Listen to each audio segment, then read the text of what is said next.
d'actualité des projets d'inscription sur la liste de l'UNESCO, on était quand même au premier, je dirais, en Afrique de l'Ouest, en termes d'inscription sur cette liste, mais je ne sais pas s'il y a une réactualisation. Et je profite aussi pour demander en ce qui concerne les patrimoines immatériels. Par exemple, on a le MAFé qui est labellisé au profit du Sénégal aujourd'hui, alors que chez nous on a le Tegadegana. Voilà, ça ne vient pas d'ailleurs. On a le Faso d'Anfani au Burkina, donc qui fait la fierté. Mais pourtant au Mali, nous on a le Bogolan depuis, voilà. Mais qu'en est-il de l'inscription du Bogolan auprès de l'UNESCO? Parce que je vois aujourd'hui, parfois à distance, on voit des gens qui sont joliment habillés en traditionnel, en Bogolan, mais en les touchant, tu te rends tout de suite compte que c'est de la chinoiserie, donc en Chine. Et quelles sont les dispositions contre cela? Et surtout dans les milieux même intellectuels. Donc vous voyez que parfois c'est aberrant.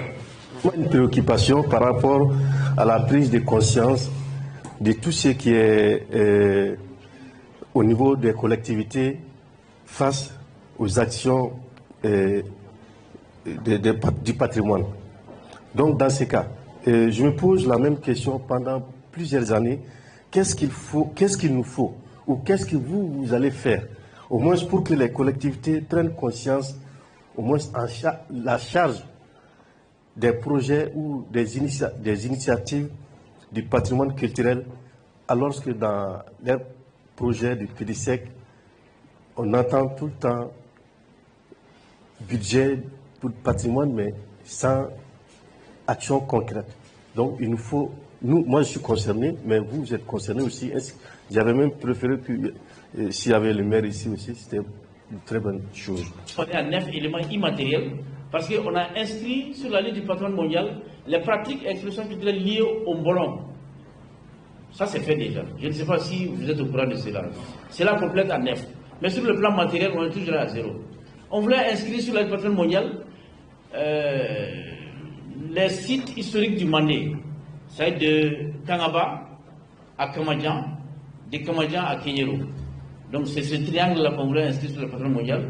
Du patrimoine mondial de l'UNESCO, la liste immatérielle de l'UNESCO, les pratiques et expressions culturelles liées au Bogolan.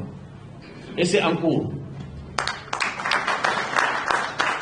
Donc ils ont fait des observations qu'on a intégrées, c'est sur la bonne voie. Nous pensons qu'au mois de novembre prochain, on va célébrer cela au Mali. Nous pensons.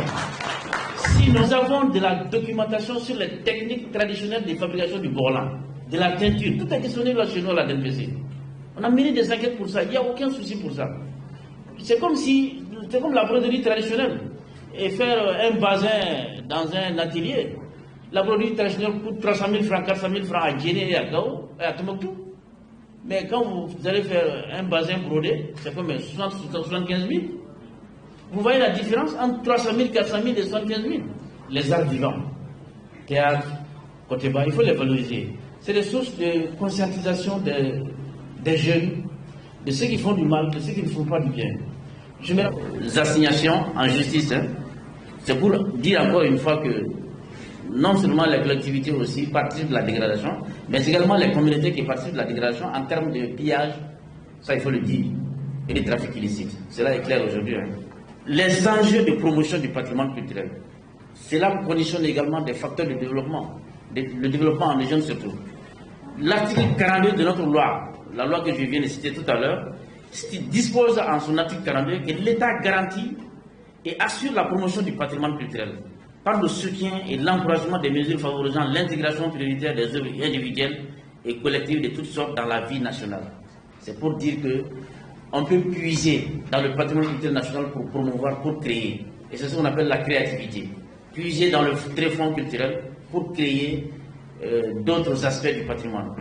Et dans cette création et dans cette transmission, il y a l'UNESCO qui avait introduit le système de trésor humain vivant. C'est des gens qui incarnent au plus haut niveau des connaissances, des compétences nécessaires pour la récréation et nécessaires pour la continuité culturelle.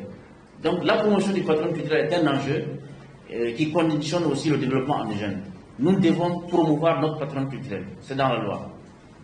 En 2012, les destructions perpétrées par les groupes armés terroristes contre certains biens, notamment à Tombouctou, avec la destruction des 14 mausolées inscrits sur le patrimoine mondial, et aussi l'arrachement, si vous voulez, de la porte sacrée de la mosquée de Sankoré, participent du marasme du secteur du tourisme, cela est clair, et de la frustration des communautés. Ils ont schémé la psychose, le psychisme, le traumatisme, etc. Donc toutes sortes de... Ça contribue également à vraiment circonscrire l'ensemble, disons, à augmenter les menaces qui frappaient derrière le patrimoine. Au cours des 20 dernières années, la culture comme secteur productif a pris, comme vous le savez, une part croissante dans les économies nationales, à travers surtout les industries culturelles qui sont devenues, on l'a dit hier, des moteurs de croissance permettant la diversification des économies nationales, la régénération des revenus. Cela est une nécessité, cela est clair. Donc c'est des enjeux économiques et c'est des enjeux de développement endogène. Les ressources historiques et culturelles ont un grand rôle à jouer dans ce monde aujourd'hui globalisé si elles sont exploitées et utilisées comme matière première. Et nous savons aussi que dans les collectivités territoriales, les ressources culturelles et naturelles constituent des atouts de développement socio-économique. Cela est une réalité. D'enjeux économiques également, l'impact économique des événements culturels, notamment les festivals, les autres manifestations culturelles massives sur l'activité économique, contribuent aussi à augmenter les ressources. Notamment, cela est très important, car les dépenses engagées par les visiteurs dans ces événements sont en effet une source de revenus substantielle. Non seulement pour les économies locales, mais aussi pour les communautés. Cela est une réalité. Le petit commerce, l'ensemble des activités qui se développent autour de ces festivals participent de la génération de revenus. Cela est une réalité. C'est ce qu'on appelle les comptes satellites, comme on le dit généralement, qui ne sont pas évalués. Qui ne sont pas évalués. Toujours en termes d'enjeux économiques, j'ai noté également en 2022, il y a eu une étude qui a été réalisée par Africa Group Label, sur l'impact socio-économique du secteur de la culture sur le développement. Et dans cette étude, on a noté que la culture contribue, beaucoup ne le savent pas, à 1,13% du PIB. Mais la même étude avait été réalisée en 2008 par l'Union européenne, aussi au Mali, et qui avait parlé de 2, et quelques pourcents. Mais avec cette étude, il y a eu une diminution. Nous sommes maintenant à 1,13%. Bon, ça se comprend, hein, cela est dû à la crise de 2012 et même la crise résiduelle qui continue aujourd'hui sur notre économie et sur le patrimoine culturel, ça se comprend. Mais donc les spécificités culturelles ne sont pas tellement les mêmes. Donc comment développer des industries culturelles dans certains... Par exemple, quand on prend Koutiala, le coton pourrait être un secteur de développement des industries culturelles. Quand on prend Ségou, ça pourrait être le riz, je ne sais pas, des choses comme ça, avec le fils du Niger. Donc il s'agit de créer, de faire des créations à travers des industries culturelles, de développer des secteurs par région, en fonction de leur spécificité. Cela est important. C'est ce que le ministère de l'Artisanat, de la Culture, de l'Industrie hôtelière et du Tourisme a développé comme projet intitulé Sigida Nieta. Je crois que le représentant du ministère là, il pourrait bien en parler. Sigida Nieta. C'est-à-dire financer des industriels, en tout cas des entrepreneurs culturels, en fonction de leur spécificité et en fonction des régions, pour pouvoir booster un peu l'économie locale. Il s'agit surtout de cela. Derrière, il y a eu un colloque à Bamako sur la prise en compte du patrimoine culturel, en tout cas des éléments de la culture dans les PDC. La culture dans les plans de développement au niveau des collectivités n'est pas encore totalement développée comme on le souhaite. Et pourtant, la loi numéro 2023-04 du 13 mars 2023 portant compte des collectivités en parle. Les mandataires, c'est les élus locaux. Les mandants, c'est les populations. Pourtant, il y a lieu de mettre en place un dispositif de suivi et évaluation pour la bonne gestion, la clarté, la visibilité et la redevabilité. Cela est nécessaire. Mais malheureusement, le suivi et évaluation est un enjeu majeur qui pose problème en termes de développement endogène. Donc la culture est le ciment de la cohésion sociale car elle est un moyen de retrouvailles.